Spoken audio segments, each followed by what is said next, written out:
Meus caros ouvintes, a existência humana neste nosso mundo é por vezes marcada por sombras inexplicáveis. Pessoas desaparecem, desvanecem de suas vidas sem deixar vestígios do seu destino. Num dia estão aqui, no outro, foram-se. Frequentemente, apesar dos esforços mais dedicados de familiares e amigos, nada se descobre. Resta apenas um vazio, uma ferida aberta pela incerteza, uma busca incessante por respostas que talvez nunca cheguem. É uma dor que só podemos imaginar. No entanto, há casos ainda mais estranhos. Ocasionalmente, aqueles que somem subitamente retornam. Dias, semanas, meses, ou até anos depois, eles reaparecem, muitas vezes em locais completamente diferentes, distantes de onde foram vistos pela última vez. E no cerne do mistério, em circunstâncias verdadeiramente raras, essas pessoas retornam sem a menor ideia de como chegaram ali, ou do que lhes aconteceu no tempo em que estiveram ausentes. Hoje, compartilharei com vocês algumas dessas narrativas de retornos enigmáticos. Histórias que desafiam nossa compreensão do tempo, do espaço e da própria memória. O caso de Stephen Kubacki. Viajemos até o ano de 1978. Stephen Kubacki era um jovem de 23 anos, estudante de alemão e história na Hope University em Michigan, uma pequena e conservadora instituição cristã. Stephen, contudo, possuía um espírito mais livre que o típico estudante dali. Era um grande entusiasta da vida ao ar livre, um apaixonado por natureza e, especialmente, por esquiar. Em fevereiro daquele ano, a poucos meses de sua formatura, Stephen decidiu fazer uma viagem solo de esqui de fundo. O local escolhido foi a área ao redor do vasto Lago Michigan. Esta região era parte do que alguns chamam de Triângulo de Michigan. Semelhante ao mais famoso Triângulo das Bermudas no Atlântico, onde navios e aviões sumiram misteriosamente ao longo dos anos, o Triângulo de Michigan também tinha seu próprio histórico sombrio. Desde o final do século XIX, uma série de desaparecimentos inexplicáveis vinha ocorrendo ali. Stephen planejou apenas uma viagem de um dia. Avisou seus amigos e familiares. Por ser um esquiador de fundo excelente e um rapaz experiente em ambientes externos, ninguém pensou duas vezes sobre sua pequena aventura. Desejaram-lhe um bom passeio e esperavam vê-lo no dia seguinte. Contudo, um dia após a partida de Stephen, alguns praticantes de snowmobile estavam na área do Triângulo de Michigan quando avistaram algo peculiar. Eram rastros de esqui que seguiam pela neve e terminavam abruptamente na beira congelada do lago. Ali, fincados na neve, estavam um par de esquis e dois bastões. Não havia outros rastros visíveis sobre o gelo do lago. Parecia que a pessoa poderia ter caído na água, embora não houvesse fraturas visíveis no gelo naquele ponto exato. Acharam prudente informar a polícia, caso alguém estivesse desaparecido na região. Foi mais ou menos nessa mesma altura que os amigos e a família de Stephen começaram a se preocupar. Ele já deveria ter voltado. O tempo passou, e a preocupação deu lugar ao alarme. Registraram oficialmente seu desaparecimento. As duas ocorrências, o equipamento encontrado e o sumiço de Stephen, foram imediatamente ligadas. Uma busca em larga escala foi organizada, com foco na área onde os esquis e bastões foram achados. Centenas de pessoas participaram. Examinaram tudo minuciosamente. Os rastros de Stephen iam até a margem e simplesmente paravam. Nada no gelo, nenhuma pegada adicional, nenhum buraco. Era como se ele tivesse sido tragado pela terra ou simplesmente se desvanecido no ar. Então, no meio da busca intensa, com a área repleta de voluntários e policiais, algo ainda mais desconcertante aconteceu.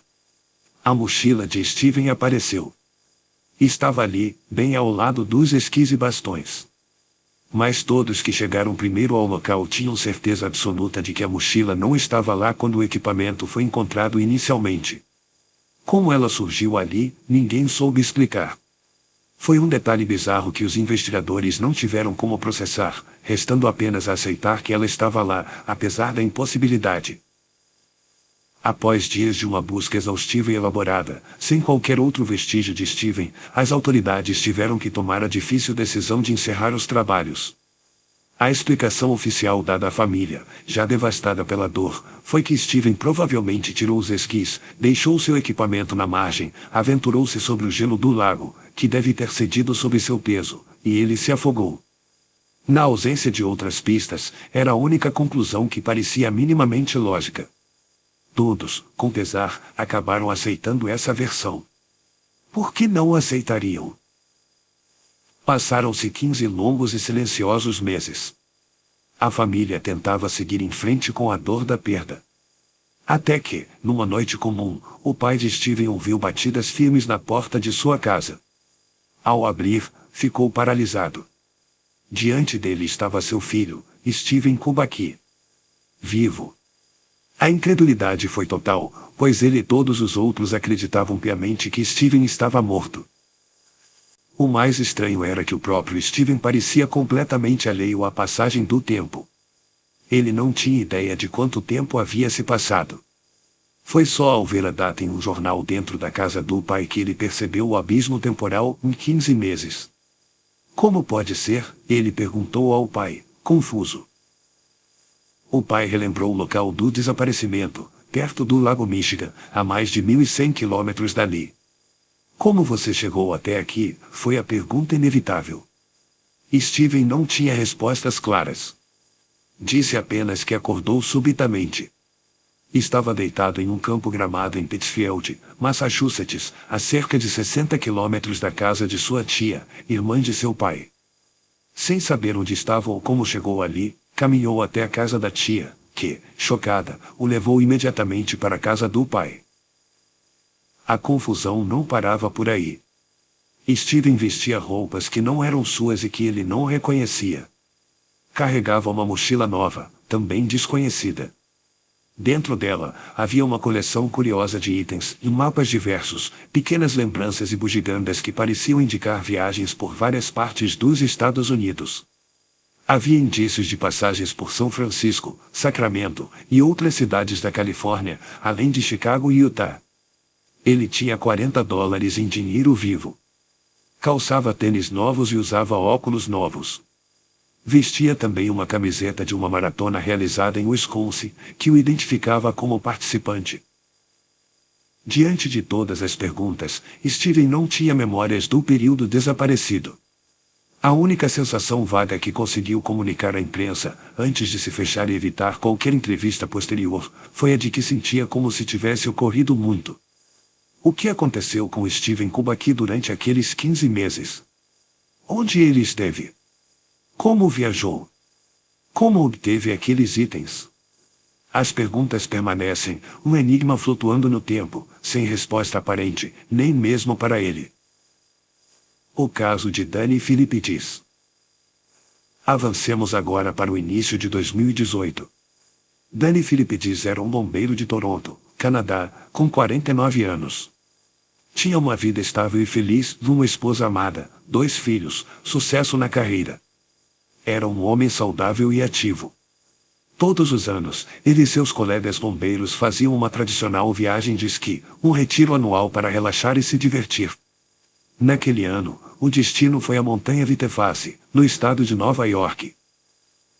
No dia 7 de fevereiro de 2018, Danny e seus 7 colegas estavam na montanha, aproveitando a neve e o dia.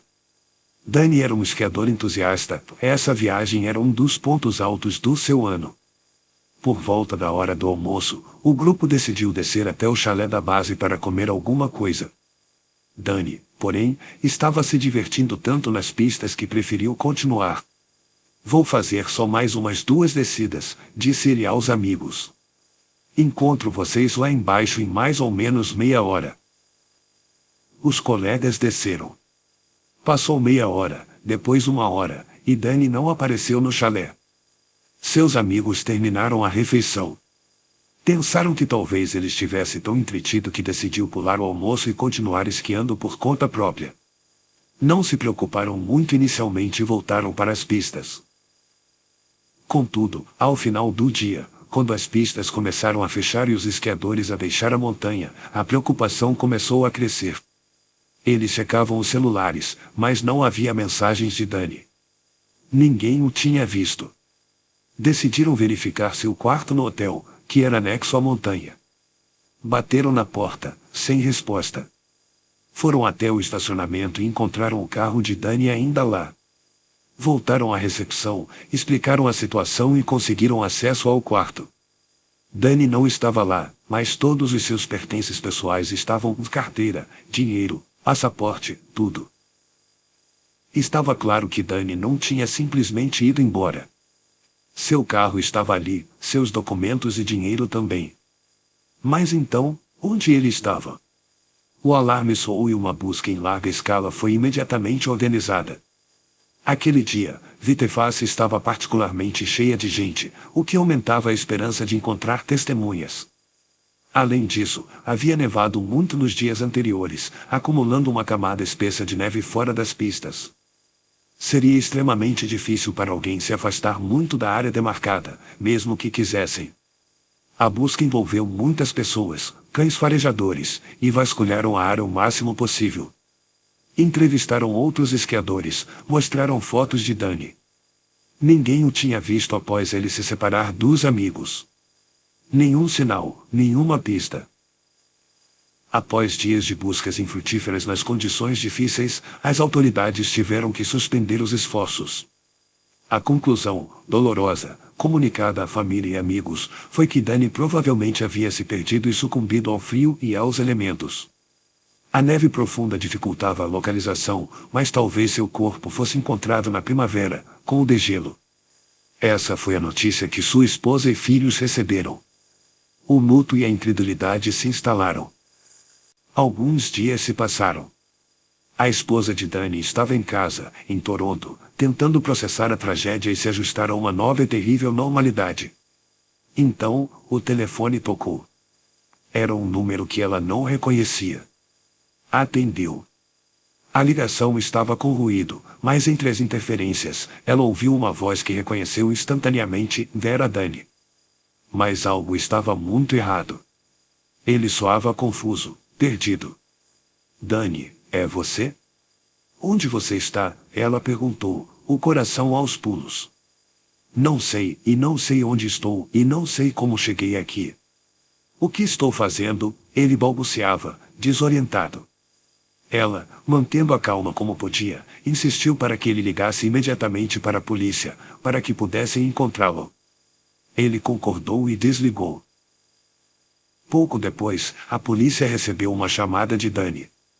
Ele repetia que não sabia onde estava, que sua esposa mandou ligar, que estava muito confuso. Os policiais pediram que ele descrevesse o que via ao seu redor.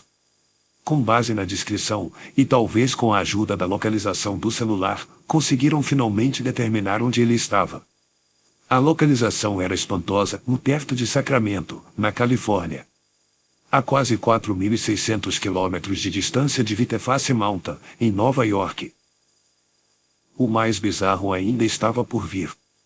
Quando os policiais chegaram para encontrá-lo, Dani ainda estava vestido com seu equipamento completo de esqui, jaqueta de inverno, calças de neve, botas pesadas de esqui.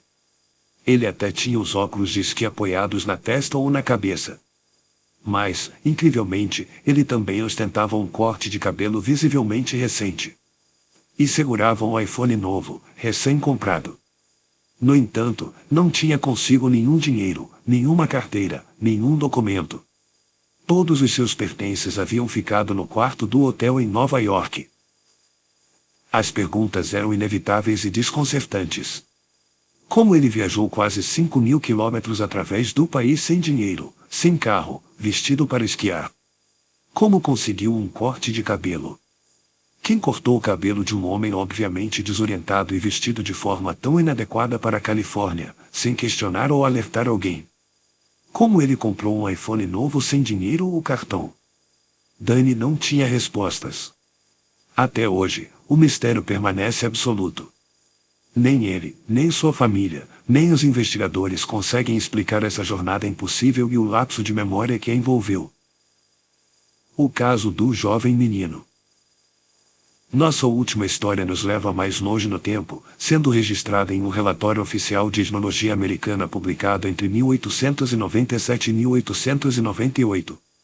Embora a história esteja documentada, sua localização exata permanece um mistério, com especulações apontando para Irlanda, Escócia ou talvez País de Gales.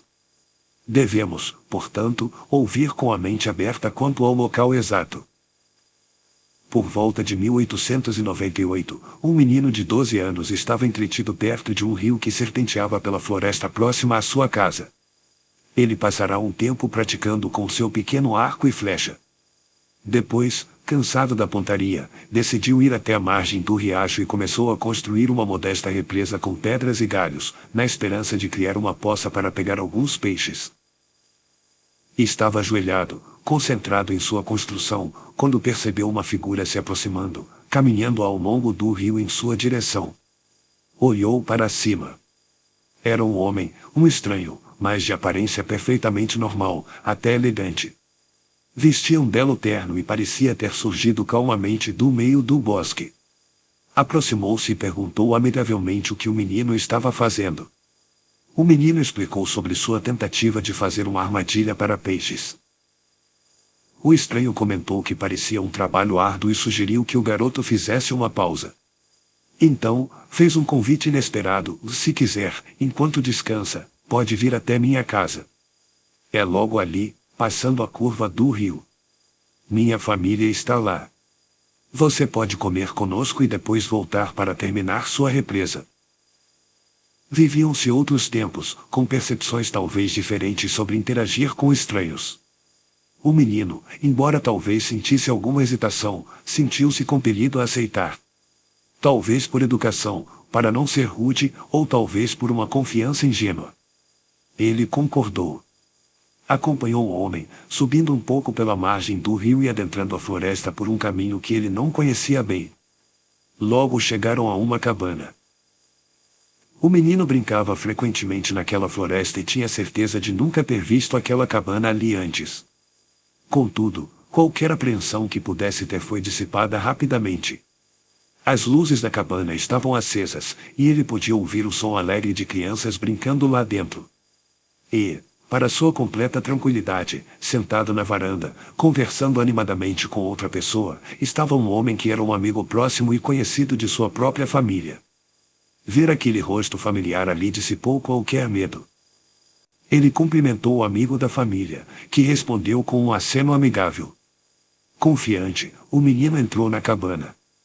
Lá dentro, encontrou uma família acolhedora, com algumas crianças de idade semelhante à sua, que logo o incluíram na brincadeira. Serviram-lhe uma refeição farta e deliciosa. O menino sentiu-se tão bem e à vontade que, após a refeição, acabou relaxando e adormeceu, perdendo completamente a noção do tempo.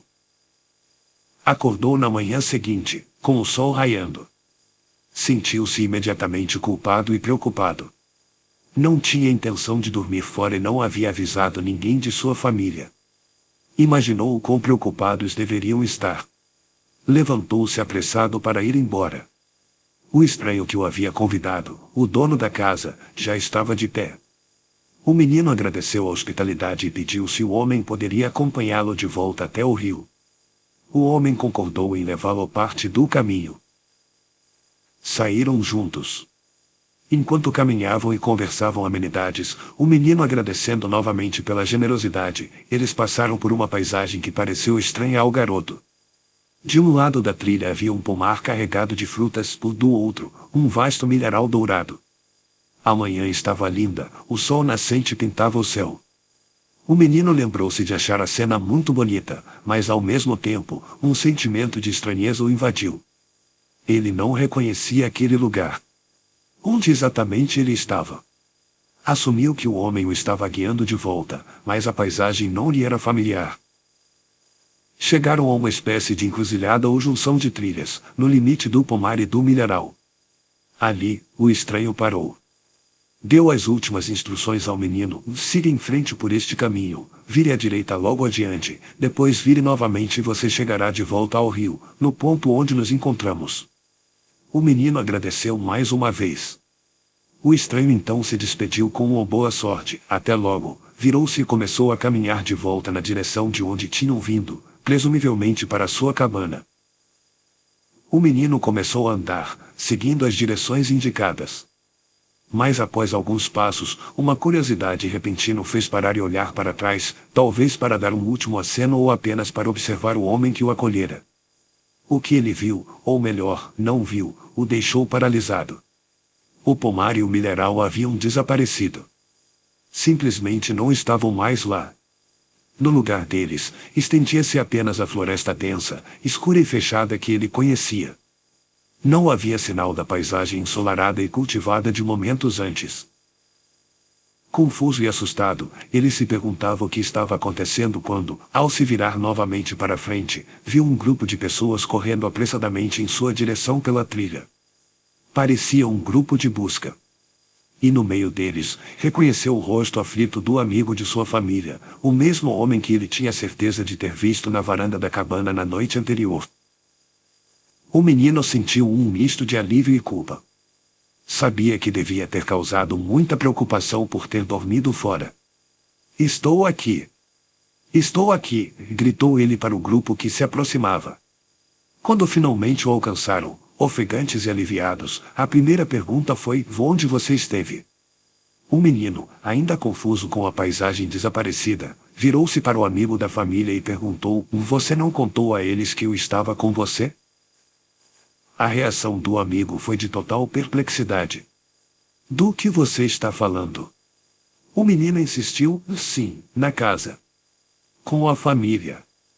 Nós jantamos juntos ontem à noite. Foi então que o amigo da família revelou a verdade chocante: nós temos procurado por você desesperadamente nos últimos dias. Seu pai, sua mãe, todos nós. Você está desaparecido há 3 dias. 3 dias. Para o menino, havia se passado apenas uma noite. Ele tentou descrever a cabana, a família, a refeição, apontando na direção geral de onde acreditava que a casa ficava, em relação ao rio. Enquanto ele falava, sua família contou algo ainda mais arrepiante. Desde o momento em que ele desaparecera, 3 dias atrás, eles vinham ouvindo um som estranho vindo daquela exata seção da floresta que ele descrevia, uma batida rítmica e constante de tambor. O som era persistente, mas eles nunca conseguiram localizar sua origem exata. E o mais estranho de tudo, no exato instante em que o menino reapareceu na trilha, a batida do tambor parou completamente. O menino ficou aterrorizado. A cabana, a família acolhedora, a paisagem ensolarada, tudo parecia ter sido uma ilusão ou algo de outra dimensão. E o tempo, e um dia para ele, 3 dias para o resto do mundo. Não havia respostas, apenas o mistério profundo e o som silencioso da floresta. 3 histórias desconcertantes. Felizmente, em todas elas, a pessoa desaparecida foi encontrada. Mas isso não diminui o mistério profundo que as envolve. Para onde foram?